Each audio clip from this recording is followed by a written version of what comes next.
At dinner with my husband's friends, one of them asked how we met. He said, "She was a convenient choice."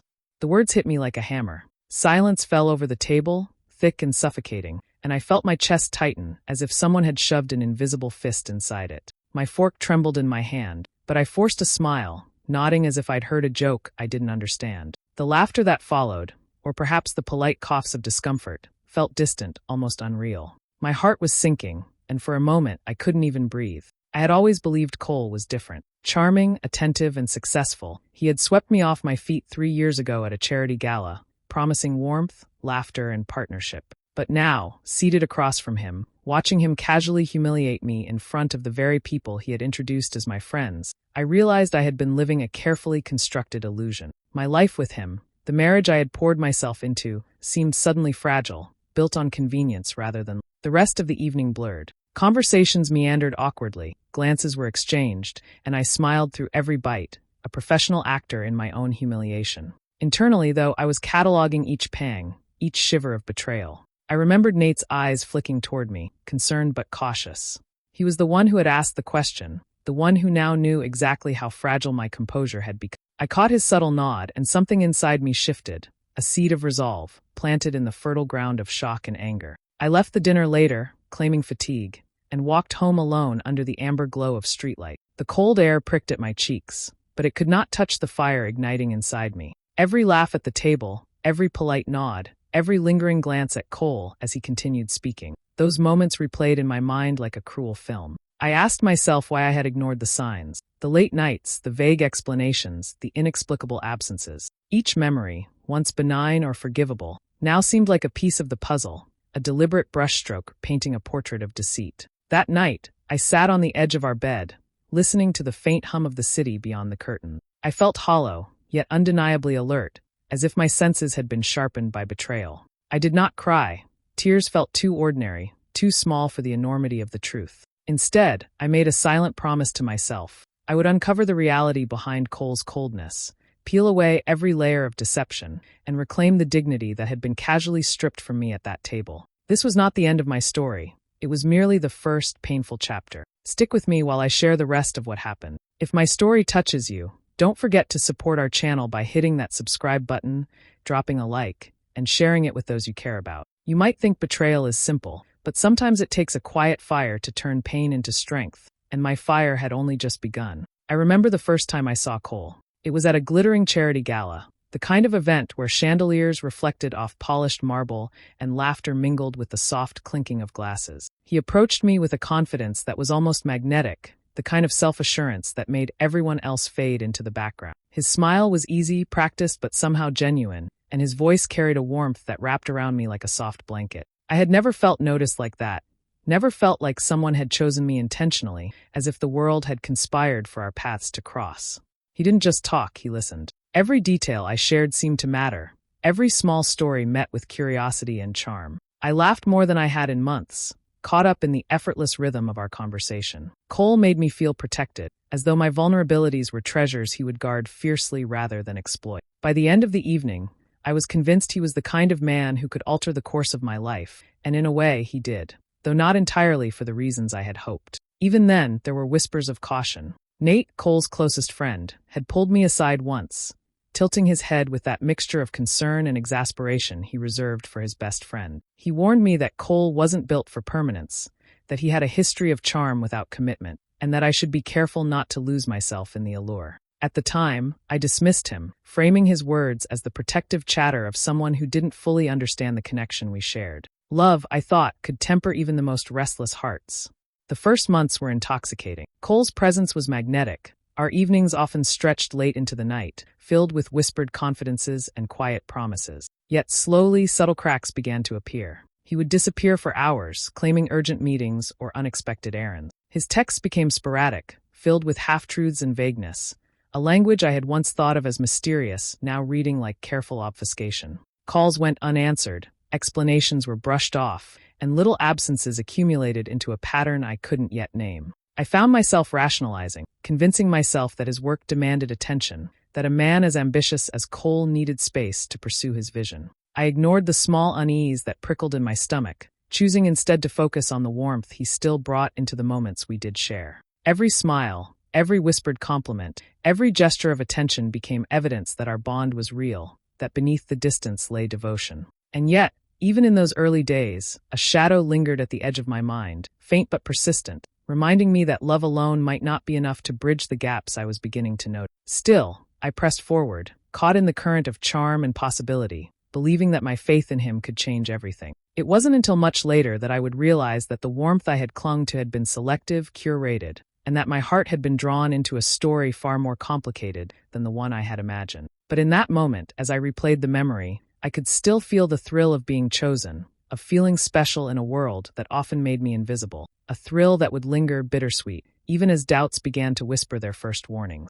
The first time I sensed that something was truly off, Cole came home hours later than he had said he would. The apartment was quiet, a dull hum from the refrigerator filling the empty spaces. I waited, trying to convince myself it was nothing, an unexpected meeting, traffic, a late client dinner. But then it happened again and again. Patterns emerged like jagged lines in a painting I had once thought flawless. His excuses grew thinner, rehearsed, and the warmth that had once made my chest flutter was now replaced by a chilling distance. I started noticing subtle details that didn't fit. Receipts tucked into his jacket pocket for restaurants I had never visited. A faint scent of perfume on his collar, sharp and unfamiliar. Small marks, traces of someone else's presence, lingering like shadows I couldn't shake. Each discovery gnawed at me, a quiet accumulation of doubt that refused to be ignored. I confronted him carefully, framing my words with gentle concern, hoping for honesty. But Cole only smiled with that practiced charm and called me paranoid, as if my instincts were mere irritations, trivial and mistaken. His calm dismissal was infuriating,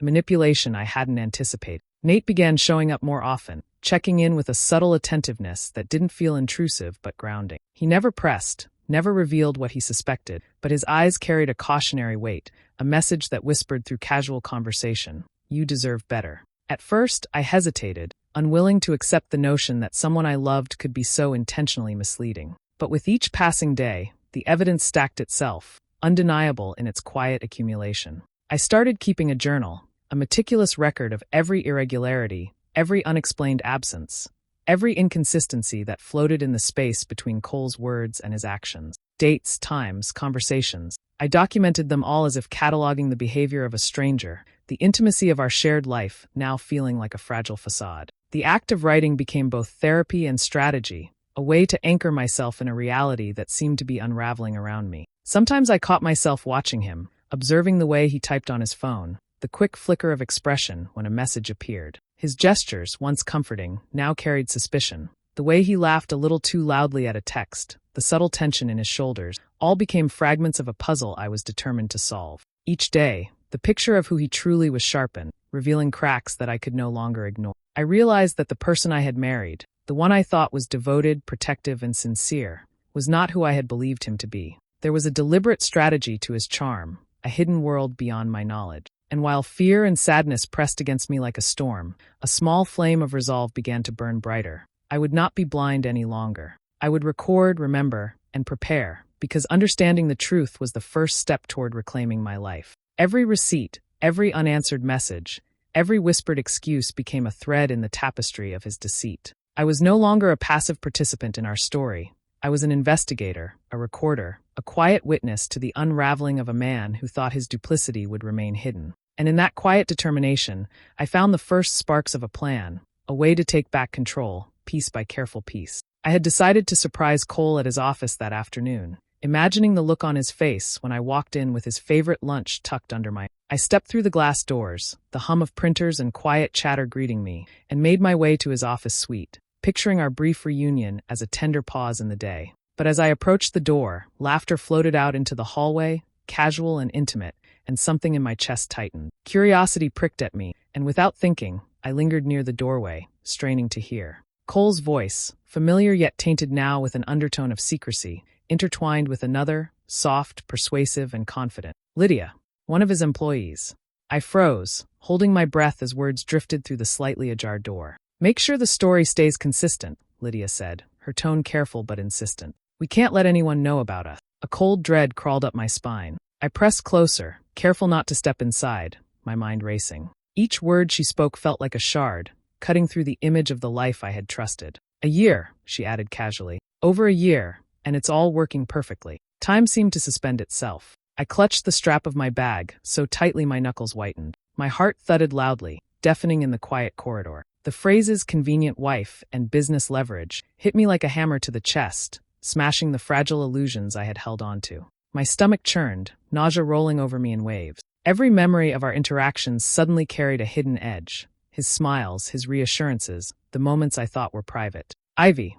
Convenient. Business. The words echoed, reshaping my reality. I felt a surge of fury, but it was sharp, calculated, not chaotic. My mind spun, not with wild panic, but with clarity. This wasn't a betrayal that demanded confrontation right now. It was a chessboard, and I had just spotted the first move that could change everything. I stepped back, careful not to make a sound, and retraced my steps down the corridor, feeling the weight of every second I hadn't been aware of. Every day he had deceived me. My hands shook, but my resolve was solidifying. Anger alone would not give me justice. I needed precision, patience, strategy. I needed to understand every angle, every hidden layer of this life he had been living in parallel with mine. Walking to my car, I breathed in the autumn air sharply, letting it fill my lungs and clear my head. Every calculated step I imagined took me closer to reclaiming what he had tried to manipulate. I didn't scream, didn't confront, didn't crumble. Instead, a quiet determination settled over me, steady and unyielding. Cole's duplicity had revealed the path. I would walk it carefully, methodically, and ensure that every move I made counted. For the first time since discovering the truth, I felt a flicker of control. The shock and the pain were still there, simmering just beneath the surface, but now they were instruments, tools to sharpen my focus. The betrayal had been unseen until now, but I would see every consequence through to the end. And in that moment, walking away from the office without a single word, I began to envision the plan that would eventually make him pay, not with fury, but with the inevitability of justice executed perfectly. At home I learned how to perform normalcy, so convincingly that neighbors mistook it for contentment. I set our table with the same care as before, hummed through familiar recipes, and laughed at the small jokes he offered, all while cataloging a private ledger of intentions. Behind my practiced gestures I cultivated facts, paperwork, account numbers, court filings, anything that could anchor me when the illusion finally split. I knew fury alone would be messy. Strategy required records. So I quietly obtained copies of contracts, scanned bank statements tucked into boxes, and memorized the names of firms listed in his files. Each document became a potential key, a way to unlock the leverage he thought he held exclusively. I befriended Marla the way you ease into a sunlit room, slowly, observing light and shadow. She worked near Lydia, often grabbing coffee in the same lobby, and I allowed coincidence to arrange our meetings. I did not accuse, I listened. Marla spoke about quarterly deadlines, inter-office banter, and the kind of office gossip that is mostly noise, except when it pointed toward patterns. We exchanged innocuous stories, then deeper ones. She trusted me because I needed no confession. I offered company, polite curiosity, and the kind of attention people mistake for harmlessness. In small ways, Nate became a fortress around me. He did not parade loyalty. He acted like a careful ally, sliding details across the table in casual conversation and checking that I could move funds without surprise. I told him a portion of the truth, enough to bind him to my cause without exposing the entire map. He arranged meetings with an attorney friend and introduced me to a financial planner who asked the right questions without flinching. Under their quiet help, I separated accounts, relocated some investments into my name, and set up a shell consulting operation that looked ordinary on the surface, but functioned as my safety net underneath. I cultivated patience like an artisan tending a slow kiln. At dinner, I praised his success, congratulated him on client wins, and positioned myself as content and unaware. At night, I worked, drafting contracts, creating an email address under a business name, and reaching out to potential clients using contacts I had once thought useless. The consulting company existed on paper at first, a logo, a registered name, an innocuous website with a few testimonials written by me. Then came the subtle outreach. A careful proposal here, a discreet networking message. Within weeks, small contracts trickled in, then another. What had been a contingency began to breathe. I kept a physical dossier, a heavy 3-ring binder of what I had uncovered. Dates, transactions, copies of agreements, and notes from the conversations I'd had with Marla. I numbered each entry and wrote next to it what leverage it might afford. This felt less like revenge and more like self-preservation. I refused to be a footnote in his story. When he returned from late meetings and asked if dinner had been good, I smiled and said yes. Inside, the architecture of my independence was rising, quiet, deliberate, and inexorable. The seeds I planted then were not for spectacle, but for a future where dignity, not dependency, determined the terms. I planted those seeds patiently, knowing every careful choice would shape the life I deserved. It was Nate who dropped the revelation that shook the ground beneath me. Cole had leveraged my name, my inheritance, and my professional credibility to secure funding for one of his ventures. The thought of him using my life as collateral, without a single word of transparency, made my blood boil. But I forced myself to breathe slowly, to calibrate the rage into precision. There was no room for impulse. This was a game of strategy, and I intended to win. I spent that evening reviewing the figures Nate had quietly passed along. Legal documents, investment sheets, and shareholder agreements unfolded before me like a map of his ambition, all built atop my trust. Each line I examined felt like a challenge, a dare. I realized then that I had the tools to flip the narrative, to turn the very leverage he had over me into a weapon against him. My pulse steadied with a sharp clarity. Under a pseudonym, I began moving discreetly into a rival venture. I chose partners carefully, using contacts I had accumulated over years, connections Cole had overlooked, thinking they were insignificant. Meetings were brief and coded. Every handshake, every proposal, every strategic conversation was designed to remain invisible to him. Yet each step slowly applied pressure to his company, exposing vulnerabilities he had never imagined could be exploited by someone so close, yet unseen. At home, I became the embodiment of normalcy. Cole would boast at galas, at client dinners, or casual gathering, and I would stand by his side with a practiced grace. I laughed at his anecdotes, commented on his successes, and occasionally offered a toast to his hard work. No one suspected that behind my composed exterior, I was orchestrating moves that could unravel the empire he had constructed. The late-night work trips he bragged about were nothing more than shadows I allowed him to cast. I observed, noted, and factored each absence into my plan. I meticulously tracked his schedule, cross-referenced meetings, and analyzed patterns. Every decision he made became a variable I could anticipate. My dual life required discipline, the charm of a devoted partner in public, the cunning of a strategist in private. Each encounter with clients or investors was another opportunity to quietly influence, redirect, or destabilize initiatives that he believed were secure. As the weeks passed, the effects of my interventions began to surface. Small projects started facing delays. Key partners expressed hesitation. Contracts that seemed certain were questioned. Cole's once unshakable confidence began to waver, though he remained unaware of the source. I watched from the sidelines, each misstep and hesitation confirming that my plan was working. Through it all, I reminded myself not to indulge in satisfaction prematurely. I was constructing freedom, not vengeance born of emotion. Every smile, every compliment, every attentive gesture toward him at events was another layer of camouflage for the work happening behind the scenes. I had become both participant and observer, simultaneously entwined in his world and detached from it. By the time I looked at my ledger of actions, seeing the threads of influence slowly converging, I felt a quiet sense of empowerment. Each calculated choice, each subtle maneuver, was a step closer to independence, a step closer to reclaiming the life Cole had assumed he could control. The partnership I had cultivated in secret was no longer just a tool. It was my lifeline, my leverage, and my first real taste of freedom. I had begun the game, and I was already winning.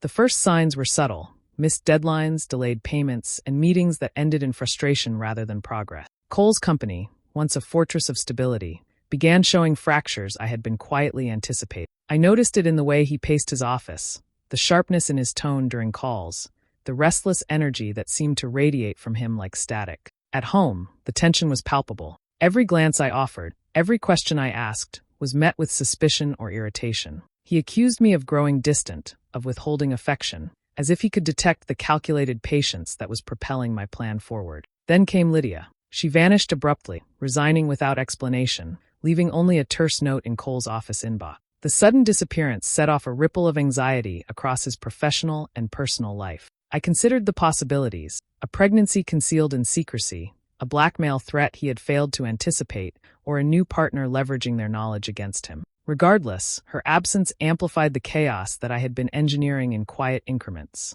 The timing, though coincidental in appearance, could not have been more advantageous. I spent nights meticulously organizing my next move. Divorce paperwork was filed under the radar, legal representation secured, and notifications prepared to execute at the precise moment. I selected a new apartment, one that was independent, secure, and untraceable to my previous life with. Every asset connected to my name, accounts, investments, and business stakes, was carefully reviewed and fortified. I moved with methodical precision, ensuring that when the storm arrived, I would be untouchable, shielded by foresight rather than. Nate remained a quiet anchor in the whirlwind. He monitored progress, offering advice without judgment, cautioning that Cole's increasing paranoia might erupt in ways I could not immediately control. When cornered, he said, voice low, he may lash out unpredictably. Keep your distance, keep your focus.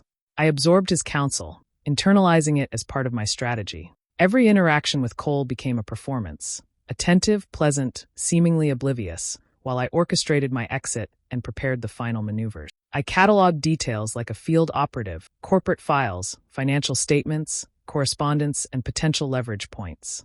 Each page I filed, each number I cross-checked, reinforced the foundation for the storm I was readying. I studied Cole's patterns, how he reacted to pressure, whom he confided in, the predictable cracks in his composure, and used them to anticipate his next move. His growing irritability and the ever-tightening grip on his remaining control only confirmed the trajectory I had been cultivating. Simultaneously, I prepared for the symbolic and practical separation of our lives. Furniture, personal items, and documents were gradually relocated, giving me the freedom to act decisively without leaving traces. Each arrangement, each adjustment, was a deliberate step toward autonomy, ensuring that when the moment came, there would be no hesitation or regret. The storm gathered quietly, imperceptible to outsiders but unmistakable to me. Every tension, every misstep, every secret I had uncovered or created, converged like dark clouds over the life Cole thought he controlled. I stood on the precipice of change, heart steady, mind alert, ready to release the carefully orchestrated sequence of actions that would sever the ties he had used to manipulate me. When the first tremors hit, I would be prepared. I had built my defenses, sharpened my strategy, and ensured that every advantage was secured. The gathering storm was mine to navigate, and I was calm in the knowledge that I would emerge intact, powerful, and free. Cole had meticulously organized another dinner, one of his signature gatherings where laughter, wine, and carefully curated conversation masked the fractures beneath. The dining room gleamed under crystal chandeliers, polished silverware catching the warm light. Friends arrived, eager for the usual performance of charm and camaraderie, and Cole moved among them with the poise of a man confident in his dominion. I entered quietly, calm, poised, every movement deliberate. My attire was elegant but understated, my smile measured, radiating serenity rather than submission. As appetizers were cleared and glasses refilled, Cole's chatter flowed easily, anecdotes flowing from his lips with practiced ease. The conversation skirted close to mine and Cole's history, yet I remained composed, nodding politely, offering occasional remarks, a model of the attentive partner. The tension simmered beneath the surface, but outwardly, I was unshakable. Every word, every gesture, was calculated to reinforce the illusion he still thought he owned. Then, over the gentle clatter of dessert plates, Nate leaned forward, innocently raising the same question he had once asked years ago. "So, Cole," he said casually, a hint of mischief in his tone, "how did you and Ivy meet?" The words hung in the air, fragile yet loaded, and for a moment the room paused. Cole's smile faltered slightly, just enough to betray that he hadn't anticipated this moment. My pulse steadied. I had rehearsed the confrontation countless times in my mind, but this time I would not hold back. "I'll tell you," I said softly, and the softness carried an edge that made the room lean in. We didn't meet as some perfect fairy tale. I met Cole, believing in trust, only to discover that I had been a means to an end. He used my name, my resources, and my reputation to further his ambitions, all while pretending that our life together was built on love and devotion. I gave him loyalty, care, and faith, and he turned it into convenience, secrecy, and control. The air shifted. Forks paused midair. Conversations died down. Eyes widened. Cole opened his mouth, his usual smooth cadence attempting to interrupt, to reclaim the narrative, but I raised my hand, and the room silenced instantly. From the inside pocket of my dress, I slid a crisp envelope across the table. Cole's signature adorned the papers within, the divorce finalized, irrevocable. The room froze as the weight of truth settled over every guest. Every friend at the table, once complicit in the illusion of our life, now understood who he truly was. Whispers circled like cautious ripples, and I observed them, calm, resolute, knowing that the facade had shattered. Cole's face went pale, his hands curling in frustration as he realized the control he had relied upon was gone. I looked at him steadily, letting the silence speak for me, my dignity intact, my plan executed flawlessly. In that moment, I felt a quiet liberation unlike anything before. The room no longer held power over me. I had turned the carefully constructed deception inside out, exposing the truth with precision and poise. Every friend who had once admired him now confronted the reality, and I sat there, unflinching, as Cole's world quietly unraveled under the weight of what had been hidden for too long. I was no longer a participant in his narrative. I was the author of my own, and for the first time, the story belonged entirely to me. The news arrived in quiet increments. Each report a nail in the coffin of the empire Cole had built on borrowed trust. Investors, once eager and loyal, began withdrawing support, citing instability and unforeseen liabilities. Rumors spread faster than any press release could manage, whispers of misappropriated funds and exploitation of personal connections, painting his achievements as fraud rather than success. Each headline, each murmur, chipped away at the facade he had so meticulously curated. Lydia reappeared like a storm no one could predict, filing a lawsuit that exposed private dealings, contracts manipulated to her advantage, and evidence of the deception Cole had orchestrated. Her timing, precise or coincidental, amplified the chaos. Legal notices landed on his desk with relentless regularity, each one a reminder that secrets, long buried, had a way of resurfacing in the most inconvenient and destructive fashion. At home, tension had turned to volatility. Cole's voice, once commanding and smooth, now trembled with frustration. Phone calls ended abruptly, arguments flared with employees and confidants, and the careful image he had cultivated unraveled before anyone's eyes. Nate, who had once been an ally and confidant, severed ties completely, leaving Cole isolated with no one to trust. Each departure, each fractured relationship, stripped him of influence, exposing the vulnerability he had ignored for far too long. Meanwhile, I moved quietly, deliberately, unbothered by the spectacle of collapse surrounding him. My consulting venture, nurtured with patience and foresight, continued to flourish. Contracts matured, clients referred others, and recognition grew. Not in headlines, but in steady, tangible results. I didn't announce victories or gloat over his misfortune. Satisfaction was unnecessary. Peace was enough. Stability, autonomy, and the quiet assurance that I had reclaimed my life became my measure of triumph. Weeks later, Cole appeared at my office, a mixture of desperation and disbelief evident in his posture. His once commanding presence had been reduced to pleading, a shadow of the man who had once assumed absolute control. He spoke in stammered fragments, apologies spilling over one another, begging for forgiveness, seeking the validation that would absolve him in his own mind. I listened, my expression calm, my eyes steady. When he paused, searching for any sign of leniency, I leaned back in my chair and let the silence stretch, deliberate and weighty. Then, with a clarity that left no room for debate, I said, "You were convenient too."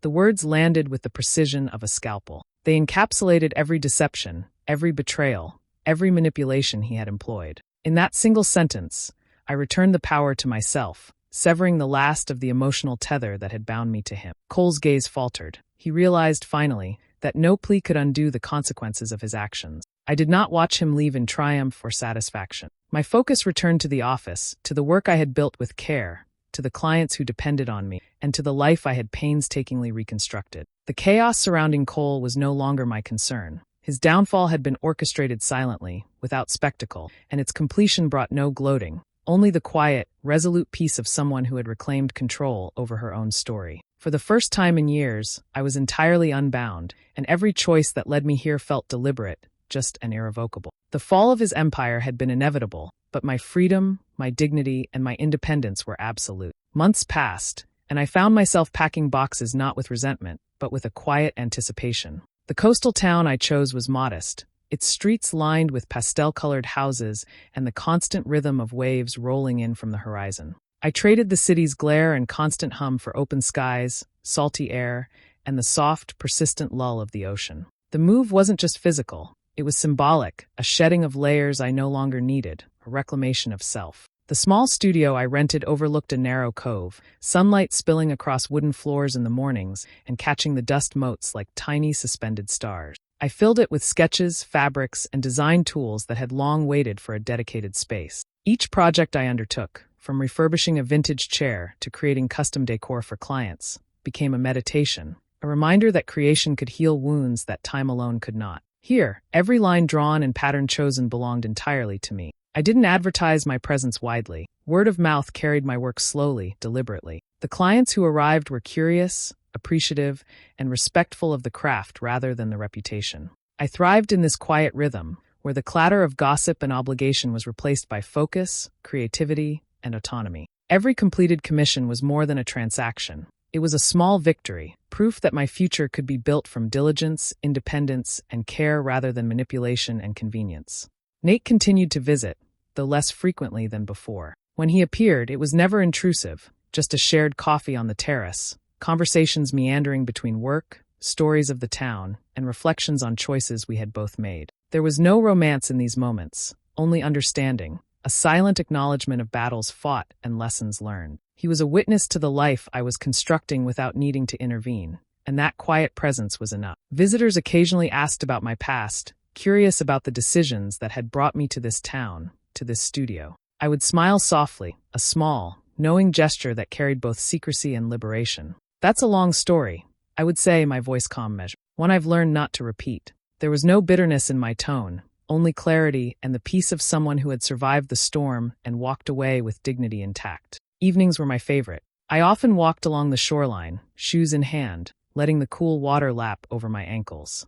The horizon stretched endlessly, a promise and a reflection, each wave dissolving the residue of past deceit and manipulation. I breathed deeply, letting the wind carry away any lingering tension, and felt the slow, steady satisfaction of autonomy, self-respect, and quiet strength. Standing there, watching the sun dip below the water, I understood that freedom was not loud, dramatic, or vengeful. It was subtle, persistent, and rooted in knowing your worth and guarding it fiercely. I had emerged unbound, having transformed every challenge into a foundation for a life entirely my own. The ocean whispered around me, a constant companion to my newfound independence. And for the first time in years, I felt complete, not because of victory over another, but because I had reclaimed myself. My past no longer dictated my present. I had created a future built entirely on my terms, and in that stillness, I finally belonged to myself. Do you think I handled everything the right way by walking away, or should I have tried forgiving him? I'm really curious about your thoughts, so share them in the comments. For more stories like this, subscribe and turn on notifications.